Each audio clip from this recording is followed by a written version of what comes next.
તો સંદેશ ન્યૂઝના અહેવાલની ધારદાર અસર થઈ છે। વાઘોડિયાના રુસુલાબાદ ગામે ટીડીઓની ટીમ પહોંચી છે। પંચાયતમાં પંચનામું અને નિવેદન લેવાની કાર્યવાહી હાથ ધરાઈ છે। સરપંચ કમલેશ વસાવાના નિવેદનને લઈ કાર્યવાહી શરૂ કરવામાં આવી છે। તપાસથી બચવા સરપંચે ગાંડો હોવાનું નાટક પણ રચ્યું હતું।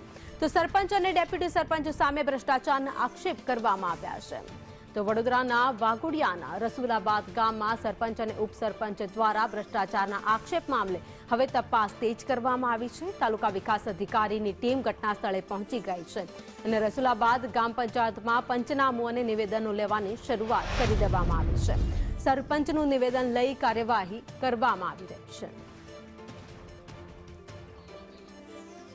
સંદેશ ન્યૂઝે આખો અહેવાલ પ્રસારિત કર્યો હતો। ત્યારબાદ પંચાયતની ટીમ જે દોડતી થઈ છે, ટીડીઓ સહિત તેમની ટીમ ઘટના સ્થળે પહોંચી ગઈ છે અને પૂછપરછ અત્યારે ચાલી રહી છે। ક્યાં કઈ જગ્યાએ કેટલો ભ્રષ્ટાચાર તેની પણ વિગતો લેવામાં આવશે। કયા કયા અત્યાર સુધીમાં વ્યવહારો કરવામાં આવ્યા છે એની પણ વિગતો લેવાશે। આ સાથે જ બેંક ખાતામાં કેટલા ટ્રાન્ઝેક્શન થયા છે એ વિગતો લઈ ઝીણવટપૂર્વક તપાસ થશે।